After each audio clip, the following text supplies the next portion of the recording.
This happened about 4 years ago, around New Year's at my house. So, I live in a pretty wooded area of Maryland. I actually have a nice trail in my backyard that leads to a stream too. I go down there a lot with friends and my dog, and even just by myself sometimes. I've never encountered another person along this stream any time that I've been there. But because of this, I've always felt pretty at ease there, but it's still a bit cautious knowing that my whole neighborhood could just as easily walk down their backyards and get to the stream too, or people from the neighborhood against ours. On this day, we had some cousins over, I believe, to watch a Ravens game and just to get together for the holidays and whatnot. It was unusually warm for late December, probably around 50s or 60s, and we all moved outside to supervise my little cousins throwing a football around. My mum suggested that I take my younger cousins down the trail to the stream to burn off some energy. Honestly, I didn't want to because I was bloated from food, but I did anyway. So I herded 4 pubescent boys down the trail to the stream, and they kind of ran off ahead of me to climb on things and just do whatever. I just hung behind, just watching over them, and made sure nobody did anything especially stupid while playing on my phone. As I was playing on my phone, I got this kind of weird feeling while I was down there, and I just didn't feel at ease, almost like a premonition or something. I turned around to look behind me and scan the woods, and the first scan, everything was fine. But then, I saw it. There was a dark figure in the distance that looked male, but I'm not entirely sure because of the distance, who was half behind a tree, almost as if he was hiding and peeking out at me. When I spotted him, rather than go back behind the tree, he stepped out and just stood beside the tree while I stared back. I had just a really bad feeling about this, and I got really big chills and immediately yelled for the boys to come back. They didn't listen to me at first, but I told them to get their asses back now, and I didn't say why. Just start hauling ass up the trail, and we made it back safely to my house, where I told everyone about the encounter. I'm not sure if nothing bad would have happened if we had stayed down there, but I really didn't want to stick around to find out.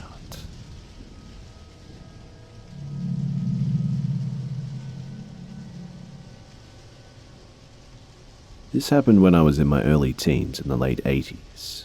My family lived in a very secluded area, a forested area in fact.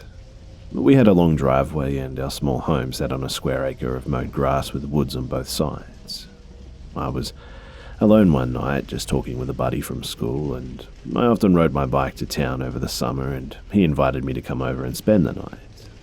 It was a 20-mile trip over completely empty country roads, but it was always an adventure, and I seldom hesitated to go when I had a place to stay. And so I told him it was a sure thing. I'd call my mother at work and then start my ride. But here's where it got creepy. Once I hung up the phone and started getting dressed, more black, I picked up the phone again to call my mum, but the line was dead. But this had never happened before, and it was a sturdy Rotary phone, and we never had problems with it. But for some reason, my thoughts just instantly went to the small phone box in the back of the house. It was a tiny round junction with nothing but a rubber covering. Behind the cover was the exposed connection between the phone pole and our inside line. The wires were twisted together and kept out completely vulnerable. I remember questioning why I would even think about that. Why would I jump to conclusions about the cause of the dead line? But for some reason I was just overwhelmed with a feeling of dread that just didn't make sense, and I was wrestling with my thoughts. I decided to behave as though I was in real danger, but calmed myself by focusing on how unlikely it was and how my imagination was probably just getting the best of me. But I just could not shake the feeling that I was in trouble for some reason. So I finished dressing and strapped a buck knife to my hip, the old Rambo knives with a compass in the stock, and it was cheap but really big, and I moved quietly and planned how I would leave the house. I remember this really well, actually.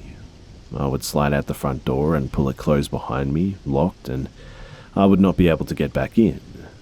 I would grab my bike from against the wall on the enclosed porch and spin around and use my elbow to press the button of the handle on the screen door and jump down the concrete steps.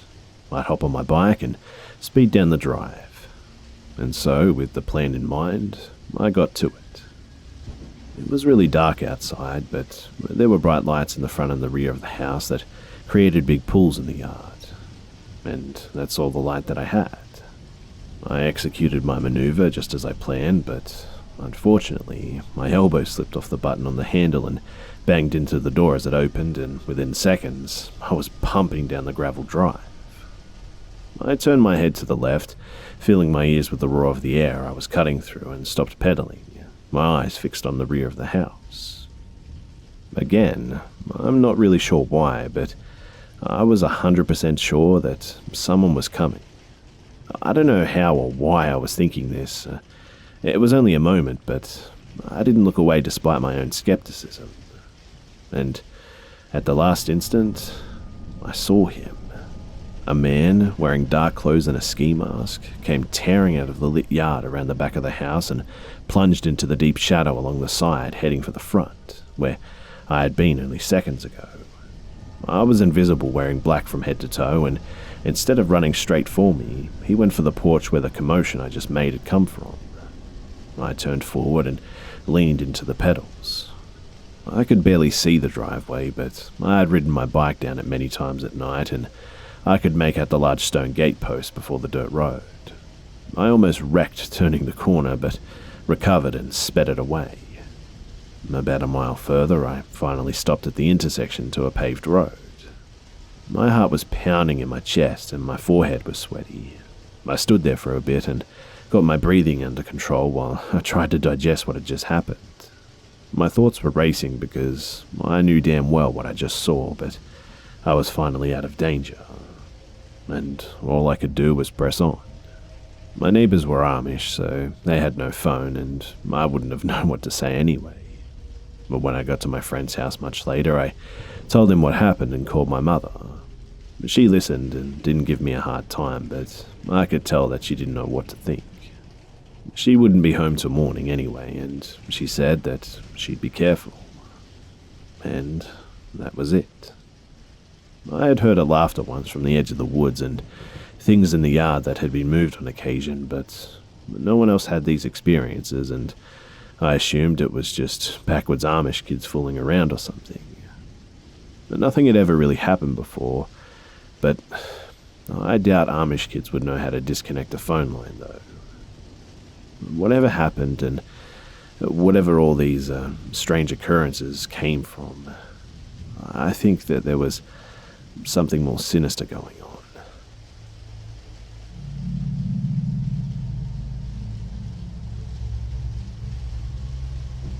This all began when I was 19 and continued for several years after that. I'm male, which I suppose matters to the story. When I was in high school and my first year of college, I worked at a local grocery store part-time. I did everything from bagging groceries, stocking shelves, cashiering, working for the service desk, all that stuff. But toward the end of my time there, I was doing more of the stuff in front of the store, mainly at the service desk since I had been there forever, more cashiering. It was a small little grocery store too, so we'd have regulars. Many of the same customers would come in a lot, in fact, and we'd talk with them and get to know them. I was also very young and naive at the time, and thus overly trusting, and that would prove to be to my detriment. There was this one guy who would come in about once a week, sometimes twice, and I'd been his cashier a few times. Eventually, he started standing in my line even if other lines were shorter, which wasn't too unusual, I guess. I hated working in retail, but I was damn good with the customers and was well liked.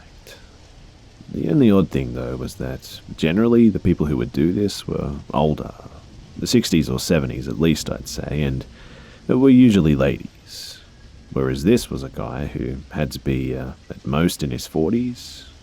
But But whatever, I didn't think much of it at the time. His name was Jeff, but I didn't know his name for a long time because he always paid with cash. But when I finally learned what it was in one of those worst ways that you can think of. We'll get to that, though. At first, though, Jeff seemed pretty much harmless. He would chat me up, and if I didn't have a line, we'd sometimes talk a bit. He seemed interested in me and my life, but again, this wasn't so unusual, apart from his age mostly, so I just went with it. Jeff would ask me things about myself, like innocent questions. So I thought at the time anyway. He'd ask me what college I went to, and I told him because I had no reason not to. At one point, he brought up cars too, and he asked which one was mine. The parking lot was clearly visible through the large windows at the front of the store, and I stupidly pointed up at my car and said, "It's that one." We lived in a small area, and a lot of times by talking with customers, we'd realize that we lived near each other or something like that. So I didn't think much of it when he asked me where I lived. I told him the name of the town, which was adjacent to the city the store was in, and then when he asked where in that town I lived, I told him my street and then described my house. Like a total idiot, mind you. I like to think that I'm a smart guy in most situations, but that was not the case in this one. I didn't realize it at the time, but Jeff was systematically gathering information about me. But by the time I realized what was happening, it was way too late. I had told him everything short of giving him my cell phone number or actual address. So one day I was working in the service desk when Jeff came in and he wanted me to ring his groceries up. However, I was busy selling lottery or money order to a customer or something, I can't remember, so I told him that I couldn't. And he got this look on his face like he didn't like the fact that I told him no, but it was just for a second and then he was smiley again. I didn't really talk to him much because, I was with another customer and Jeff just stood there staring at me. I didn't really notice at first because whatever machine I was using, lottery or money order again, I can't remember, it was giving me hell. Eventually, even the customer was like, "Hey, that guy keeps staring at you," and that's when I looked over at him. He wasn't smiling, but looked kind of angry instead. But at the moment I looked at him, the smile was back on his face. Then Jeff said something about me wearing a skirt. Now, this wasn't the kind of humor he had exhibited before, and it was totally out of nowhere, mind you, and it just kind of gave me pause. I just kind of looked back at him as he went on about how I'd look in a skirt or dress, just staring at him with a total what the fuck expression on my face. And the more he talked about it, the more unnerved I became.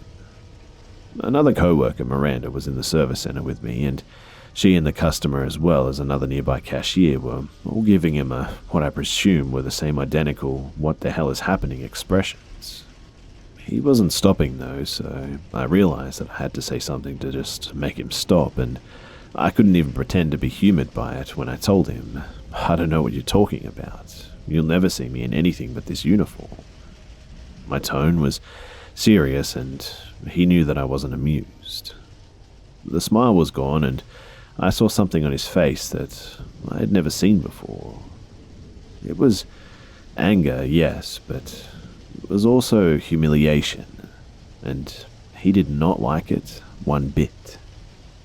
He glared at me with a look that, honestly, I felt to my bones, but rushed through me like a cold chill. My breath caught in my throat as we just stared at each other, and I didn't even know how to explain it other than to say that this was the most menacing way anyone has ever looked at me. But with that look, he was saying, "You'll be sorry, I'm sure of it." Maybe I wasn't sure at the time, but in hindsight and all that. And without another word, he just turned and walked away. After that, whenever Jeff would come into the store, he never stood in my line again, which was fine with me, to be honest. However, he would always loudly talk about me from other registers and glare at me. He would badmouth me, but not in such an overt way where we could really do much about it. Sometimes he wouldn't even refer to me by name, but we all knew who he was talking about. Sometimes at night, I would be the only cashier at the front as we approached closing time. Another would be in the office just counting the drawers for the day, while the manager and the other workers were usually in the back or throughout the store stocking shelves or cleaning. And in the evenings, when I was more or less alone, I would notice this same car pull into the parking lot, but the driver never came in. The main defining feature of this car was the fact that one of the headlights was burnt out. Because of the previously mentioned large windows, anyone in the parking lot could look into the store right at me too. It took me longer than I'm proud of to realize what was happening here, and the only way I realized who was in the car was by chance. My car was in the shop, so my mum picked me up from work when I was done one day, and as I was waiting for her to get there outside in front of the building, I was able to see into the car away from the bright lights of the store. And sure enough, it was Jeff. My shock was palpable, and that was when I truly realized that something was just very, very wrong about all this. I actually backed away in fear at this point and kept imagining what I would do if he got out of the car. The door inside had locked behind me, and while there were people in the store still, they weren't in the front. But luckily, that was when my mum got there.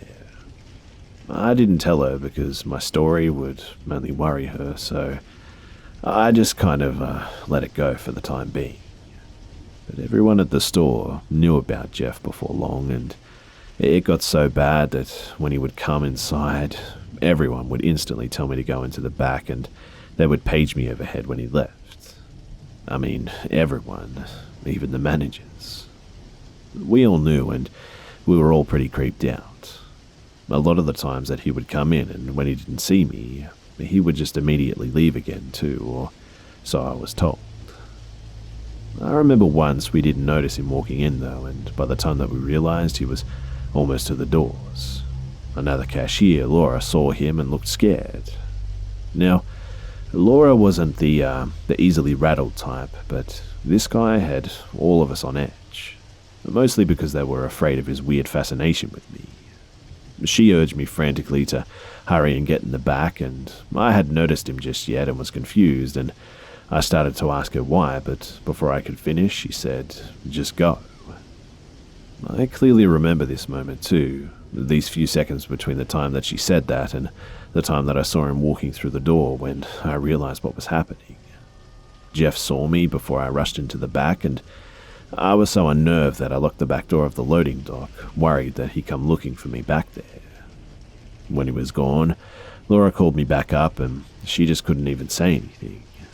She told me that he gave her a furious look and then stormed out of the store, and I remember being worried that he would retaliate against her. Luckily, he never did though. Things would get worse though.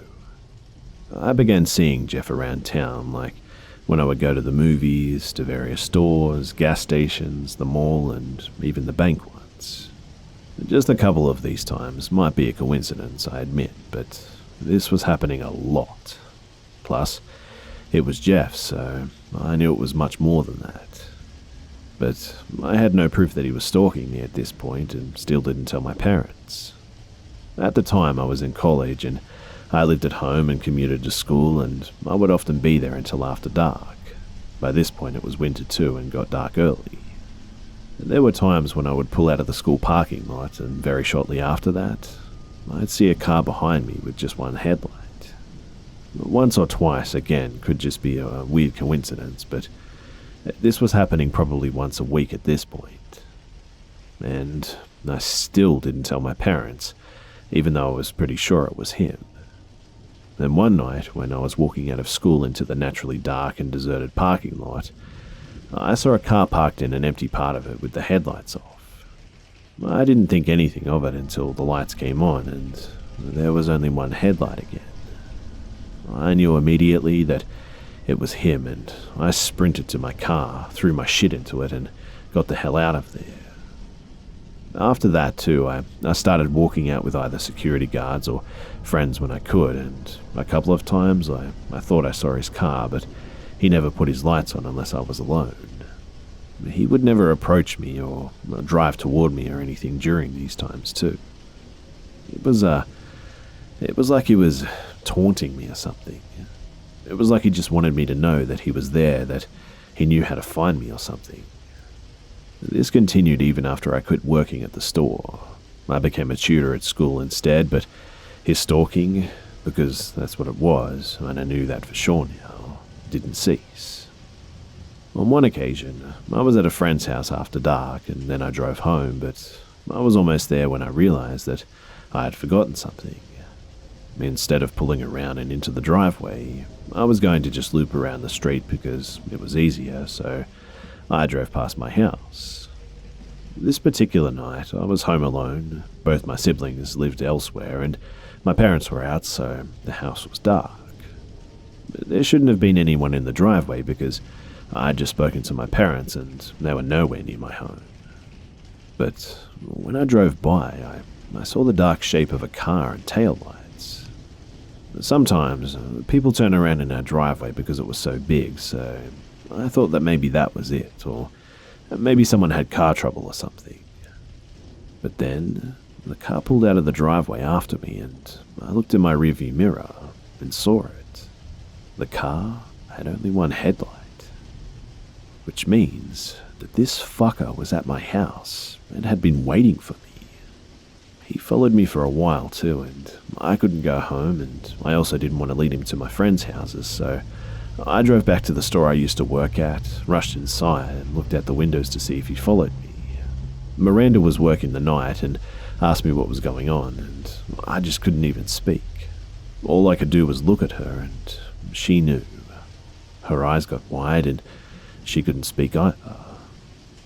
After that night, Jeff began following me more too. He'd be at my school more often, and it was like he just knew my schedule. He knew where I'd be and when I'd be there, and I saw him all the time, and I shudder thinking about the times that I didn't see him, but when he had been there for who knows how long. And it wasn't just my schedule he'd learned, but he knew my parents to an extent too, at least when I would be home alone and all that. A few times, I'd hear a car pull into the driveway at night, and I just knew that it was him, even before I looked. But he never got out of his car, that I could see at least, and he would only stay for 10 minutes or so. Mainly this would be on a Wednesday or Sunday night too, when my parents would be at church, and I began avoiding the house at these times, either staying at school to study or hanging out with friends or going to the movies or something. At the time, I would occasionally babysit for someone at my parents' church too, but during this time I eventually stopped, afraid that he would follow me there. It was at this point too that I decided that I needed to look into this guy. Now, at the time, I didn't even know this guy's name, but something told me to take a look at the sex offenders database. So one day, while at my friend Jill's house, I did that. We looked at various pictures of nearby sex offenders and discovered the most shocking amount of them in the vicinity, and eventually, one of the small thumbnail pictures caught my eye. It was hard to tell if it was him, so I clicked on it to bring up a larger picture and more information about the guy. Jill's internet was crap, so the page loaded slowly, and his name came up first. It was Jeff. Jill and I waited for the picture to load, and as it slowly came into view, I literally stopped breathing for a second because it was him. That's how I learned his name, and that's how I learned that the man who was stalking me was actually a sexual predator. I didn't know what to do with this information, because thus far he hadn't done anything illegal per se. But I knew at this point that I needed to tell my parents. So I told them everything, and they were shocked to say the least. They honestly had no idea. Jeff was really good at hiding his activities, which makes me think that he wasn't just not very stealthy with me, that I didn't catch him so often because he sucked at being subtle or anything. No, Jeff wanted me to know that I was being watched, that I was the object of his obsession. So I told them everything. My dad was really angry. Like, I swear if he knew where Jeff was, he would have gone to threaten him to leave me alone or something. But my mum was just scared, like, really scared. She even cried a little bit. We briefly discussed calling the police, but again, Jeff hadn't actually broken the law other than maybe trespassing on our property, but I couldn't prove it was him or anything. All we could do was be vigilant. I thought I would feel better when they knew, but to be honest, I just felt worse. However, they needed to know, and everyone in my life needed to know for that fact, and so I told them. We started taking precautions, and by this point, I was in my 30s, but I felt like a child. I didn't have a curfew per se, but my parents were hesitant to leave me alone even during the day. My dad is normally not easily rattled, which is why it was so unnerving to see him so shaken up by this. We started keeping the cats inside too, and when the dogs were out, we wouldn't let them out of our sight. More than a few times, I remember sitting on the back steps after letting them out to keep an eye on them and just feeling like I was being watched. By this point, I never felt comfortable, never felt safe, so it might have just been my paranoia, but I don't know. My mum got me pepper spray though, and I would carry it with me at all times and when I was out of the house too. And at night, I even started taking a knife to bed. Jeff didn't stop though.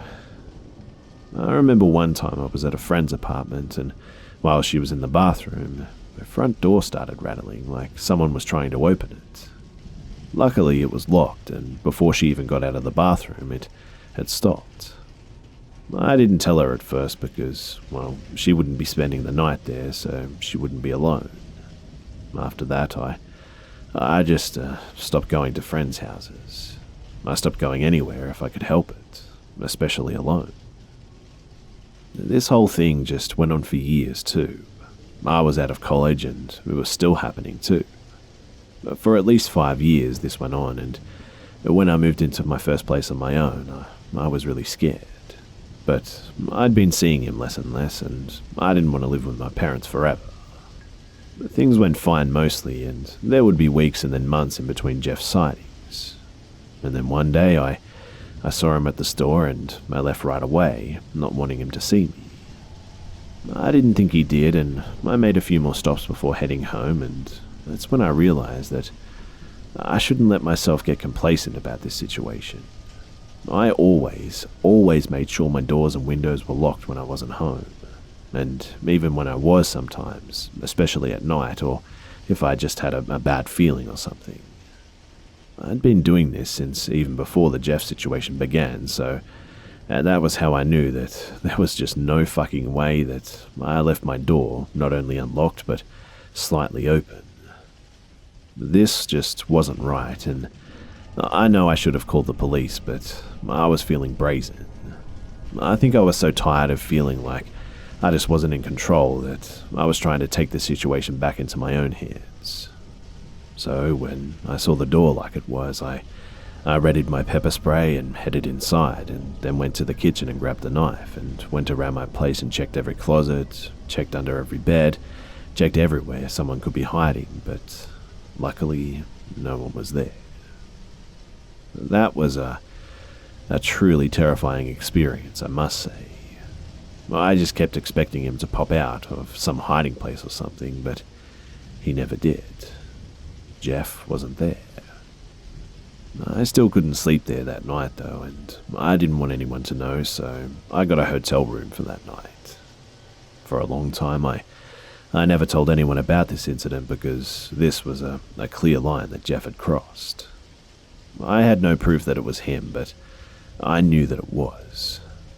I never called the police though because nothing was missing and there were no signs that anyone had broken in at all.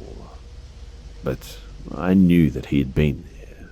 I could just feel it. It scares me to wonder what could have happened if I'd been home when he got there too.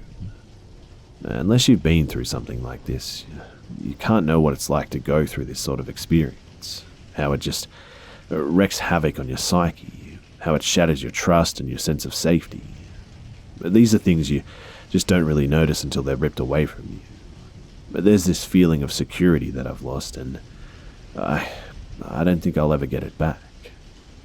It's been years since I've heard from Jeff, though I still live in the area. I have no idea if he's still watching me, and most of the time I think he's moved on or just been jailed or something. But every once in a while I'll be parking at a lot or home alone and just get that feeling, the one that I've come to associate with him. Maybe it's just paranoia, a gift that Jeff gave me that day he talked about me wearing a dress. I hope that's all it is, but sometimes I wonder. But the whole thing is just a part of my life now, and I try not to talk about it much, but everyone in my life knows about it. It's like the elephant in the room. I've changed a lot since then. I've got anxiety issues now, and I'm extremely private. I'm not sure if it's all because of this, but I know it's at least a factor. I'm still cautious, and I still don't like to go out alone after dark. I still lock my doors and windows whether or not it's nighttime, whether or not I'm home alone too, and I lock the bathroom door every time I shower. I check the locks at least 3 times before going to sleep. I still feel nervous if anything seems out of place at my apartment, or if I can't find something that should be in a particular place but isn't. I still carry pepper spray with me during the day, and I still take a knife to bed with me, all these years later.